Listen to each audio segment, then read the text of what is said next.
Next up, I'd like to introduce Susan Chapman. The title of Susan's thesis is Yoga Therapy in a Western Culture, Healing versus Curing. And I'm going to set that up for you real quick. Hello, everyone. This isn't the start. I haven't started my time yet. No. Yeah, you get some free time. Just close your eyes. Nothing to see. Whenever you're ready. Okay, thank you. It's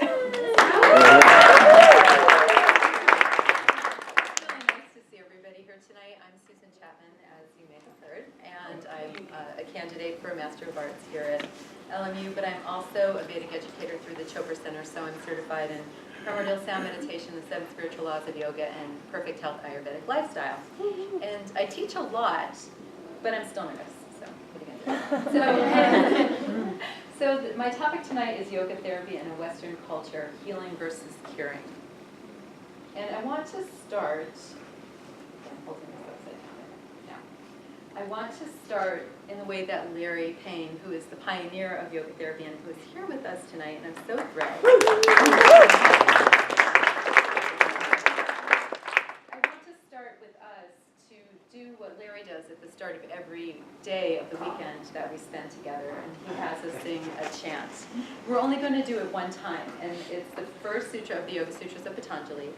I'll say Om together, and then we'll do call and response one time, and then we'll say Om to finish. But it's just a wonderful way for us to all ground and be together. So if you want to close your eyes, if you're comfortable closing your eyes, go ahead and close your eyes.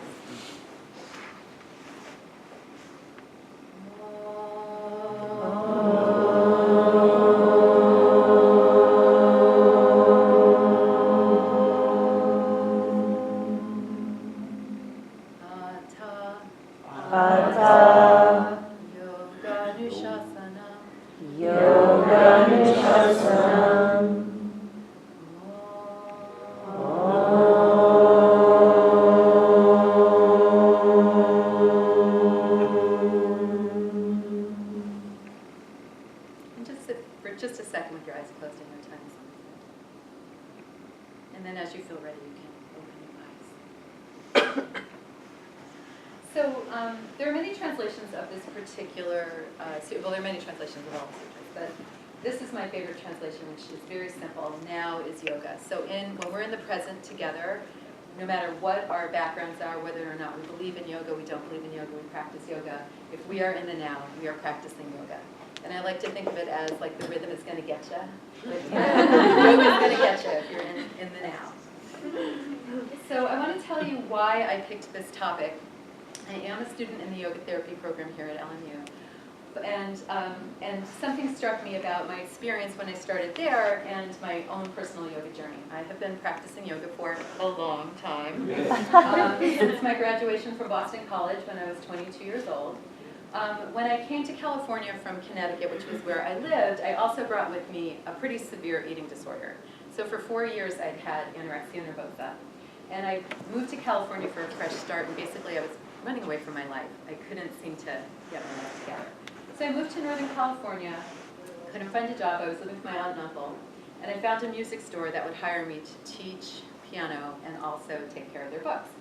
But they didn't have a lot of money to pay me, so they offered to teach me yoga and meditation and pranayama and all these things. Wonderful practices. They were originally from the Ananda village in Nevada City, California, so they were followers of Paramahansa Yogananda. So I also was able to take the mail order curriculum courses that were offered at that time. And that's my teacher, that's Bhavani. She still teaches at the community college up in Northern California. She's in her late 70s right now. And so, after that happened, I completely expanded. My life completely changed. Anorexia is a very isolating kind of disease. It makes you can't have anyone interrupt your schedule because you can't eat when you want to eat, and you can't exercise when you want to exercise if you have a lot of social life. But when I started to do these practices, all of a sudden I began to change. And I met my husband, who was working at the music store at the time, also teaching there. We bought a house, we started a business, we subsequently had 4 children. And when I would gain weight, I would do so in a healthy way, and I was very happy about that, which was a switch. So when I started yoga therapy, though, which was so many years later, I started to notice that there was sort of this idea of yoga for something. That it was a little bit, and that's because I was in the very preliminary stages of yoga therapy. So the people that would come in would be very rudimentary in teaching us things like, you know, if your back hurts, this is the sequence you do. And so I was very curious as to why yoga had transformed so much from the time that I started. So these are my research questions. What is yoga therapy? And what roles do yoga practices play, and you know, philosophies and all of that, and healing the whole person, dharma, connecting with dharma. And then beyond the realm of the individual, what would happen to the structural components of our society if we were truly a group of people who were healed? And so that's my, those were my questions, and this is how I approached it. So I did a literature review, and I looked at a lot of different books, very common ones that some of you may recognize. And I conducted personal interviews. Dr. Lori Rubenstein-Fazio, Dr. Larry Payne, all of these wonderful people spoke with me. Amy Wheeler, who's now the president of IAYT, Dr. Ananda, who is in India, whom we met when we were on the trip in December, which I'll talk about in a second, and a wonderful chiropractor named Dr. Rick Morris. So everyone spoke with me, and they were so generous with their time. And then I also did participant observation. I'm in the program. I do the yoga therapy program, the master's program. I went to India around the holidays. I teach a lot, and I certainly have a long, long personal practice. So for the purposes of my thesis, I defined yoga as the Western model of yoga that comes out of a yoga studio. So that's because I feel like most yoga therapists come from that environment, and most clients come to expect that. Like if they're going to yoga therapy, they probably become introduced to yoga through a Western studio-based model, and I had to narrow my parameters to look at this issue, and that's how I defined it.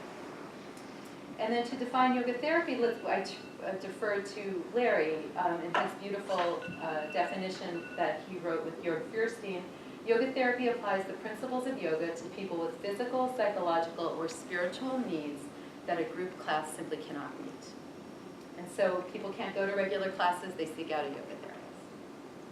So I gave a history of yoga therapy, and I provided a timeline in my thesis, and there's a bit of the timeline up there. And it ranges from Dr. Ananda saying that yoga therapy has always existed, and and then through some of the better known names in like Swami Kaivalyananda, Sri Yogendra, Krishnamacharya, B.K.S. Iyengar, Larry is on that timeline for sure, of course. Pick the right night to come. And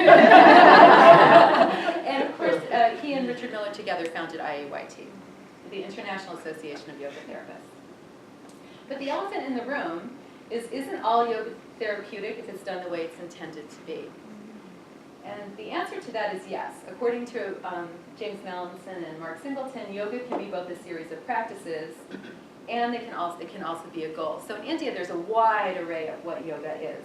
And therapeutic can be defined as curative if you look on dictionary.com, where I go for all of my information. And from that perspective, yes, yoga is therapeutic. But then it's not, because many of us had an experience with a gentleman that looked a little bit like this when we were in Varanasi. We were in a tea shop, and he kind of put some kind of seemingly spell on us, and our guide mentioned that he happened to be a cannibal. And he was a sadhu, he was a yogi, but he was an agori, and they practiced post-mortem rituals. Now, it might be therapeutic for them, but it was not therapeutic for us. We got sick the next day, not everyone, but a number of us got ill. So there's the yes and no. All yoga is not necessarily therapeutic.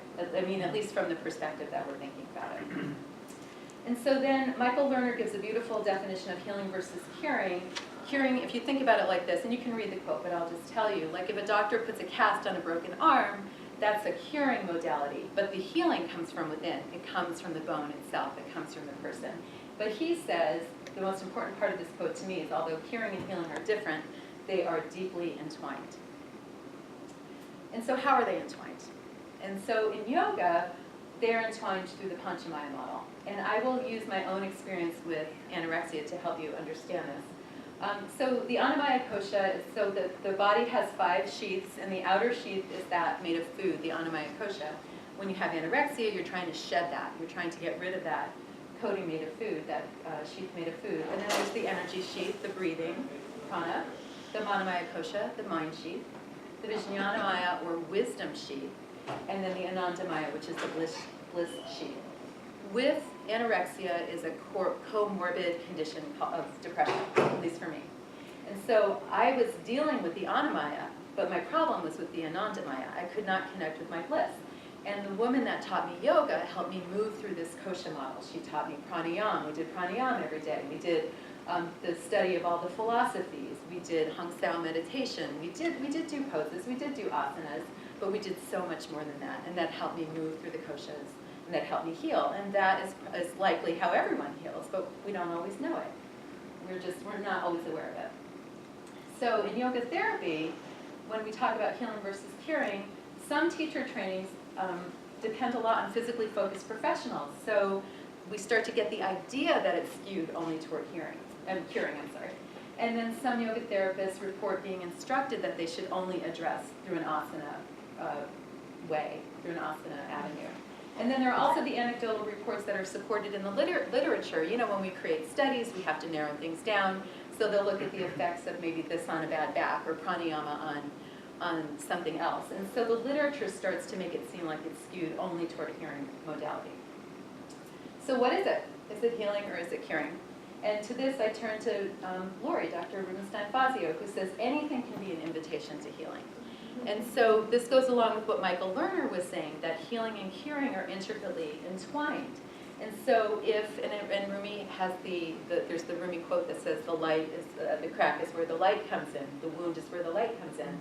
And so as Lori talks about a lot, like if you have something wrong with you, we can't discount that as a way we might cure it, but it can also open up the gateway for healing. So it is both, and it's everything in between. And so I wanted to see how, and I'll be quick here because we're running out of time.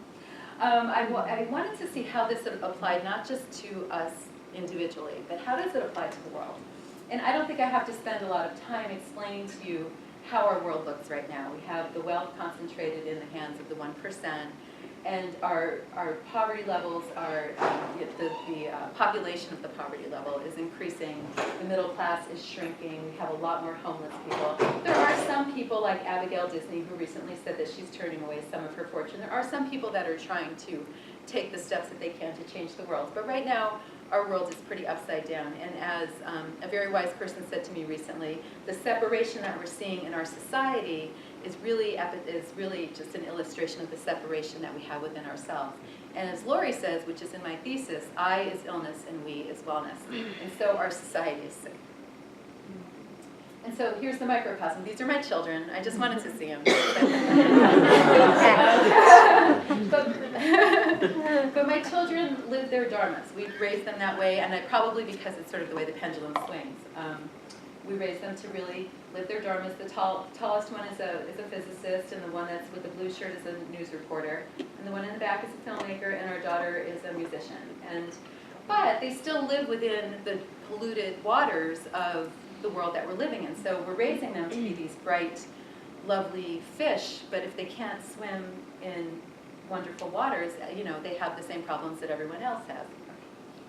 So this also, along with this exploration, I started to think about the notion of dharma, and that comes into my thesis as well, the Indian perspective, where, as we know in the Bhagavad Gita, it's all about duty. You know, Krishna tells Arjuna, do your duty. And the Western perspective, which is more like living our dreams. But if you really think about the notion of dharma, living our dreams and doing our duty needn't be separate.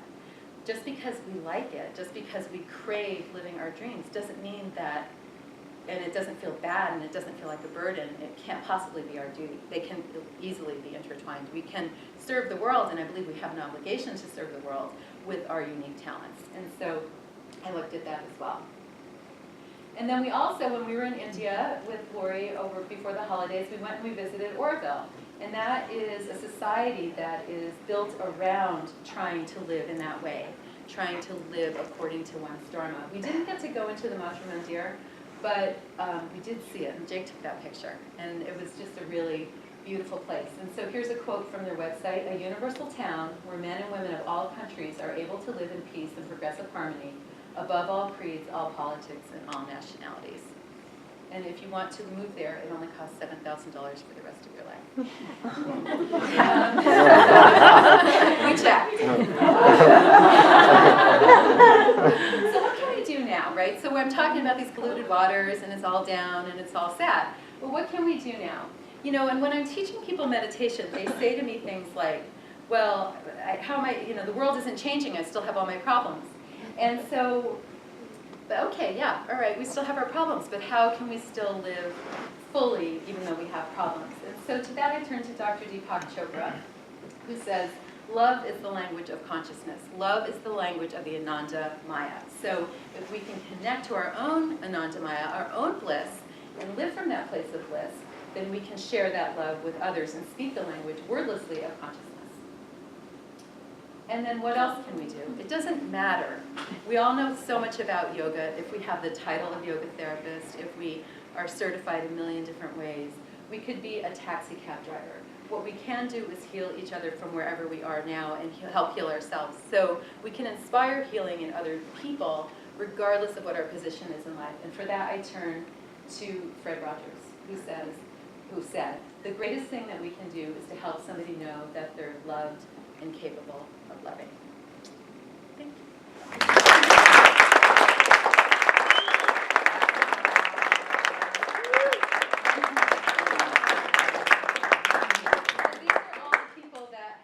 Me these 2 years, and I didn't want to list it because I couldn't put it in a kind order, and I tried to make it look like a heart. And some people didn't make it, and it's not because I didn't want you to make it. I had a whole list where it would just kick it off. So, and then it just looked like a blob. So for those of you whose names are not in there, and you know that like people's names get bigger because there's more of them, so you guys are both in there, but you're just big. But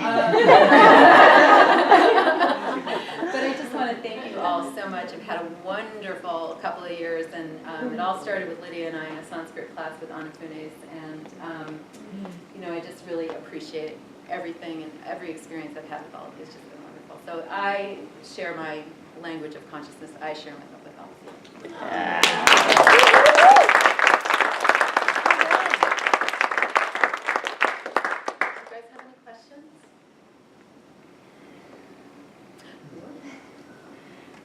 Fabulous, fabulous. I was like entranced. It really, and I can't wait to read your whole thesis. So I want to read every word. I just actually got an email this morning from Nishala Joy Devi, who you might know, who she's just written a new book. And one of the things that she was saying, because it was about devotion, and do you have a practice for devotion, and what's the role of devotion in yoga therapy? And one of the things she was saying was about love, and it was about a daily practice of loving and just loving the clients that you're going to be working with. That was the part of the yoga therapy that you have to have that there. It's essential. And one of our students, Betty, always says, just love them up. Right. When they go to clinic, just love them up. And so many of the clients will say the most, at the Venice Family Clinic anyway, the most powerful thing was having somebody there who helped me be me, or who allowed me. And so I'm curious to hear if you speak to if there's a practice that you have in working with people one-on-one in yoga therapy that evolves around the love. Yeah, I mean, I teach online, which is really an interesting thing because then I have a screen and I teach people from all over the world at different times of day. So it'll be like morning, and I'll say, well, it's noon here, and they're getting out of bed, and they're large groups. But the one thing and so that makes it a little hard to connect, right? It makes it hard to connect. And the one thing that I always do is I try to encourage them as, a lot of them are aspiring teachers, and they'll say, well, we'll never get to do a master's, or we'll never get to, and I said, no, it's like, I am not special. We are all of the same stuff. And if we just recognize that we each have unique talents, we can connect with that, and then we can learn to love ourselves. And when I do that, it's harder to do online, but when I'm working with people one-on-one, I really try to have them talk to me about what they feel they do well, or what their dreams are, or what did they like to do when they were children. Because I think that helps people sort of get back to that place of, oh yeah, I remember being whole. I remember playing with shells on a beach, and I really liked clamming, and here I am in an office, and I really wish I were doing something different, So those kinds of things, I think probably if I had to sum it up in one word, it would be encouragement. I really try to always encourage people to love themselves, even if it's hard, because it's hard for us, especially in the Western culture to love ourselves more than even loving other people. I think it's harder to pat ourselves on the back and know our own strengths. So that's what I would think. Mm-hmm. Anyone else? Oh, I hate to relinquish the border. Can you show us a picture of Lake Louise one more time? Oh, yeah. Yeah. Well, I oh, thought yeah. that was Wait, like- I have the clicker. There. Such a nice picture. Yeah, Jane took that. We were in Canada, and I think it was Adrian who had to catch a plane back to New Mexico, and they were all in front of the lake, and there were lots of people there, and Jake said, stand where you are. And they just stood, and we took the picture, and it just was like, it's just like something I really cherish. They It just look like a reminds us band. of how the kids are and how they work together. They're all doing their They're dharma. all doing their dharma right now. So, thank you, everyone.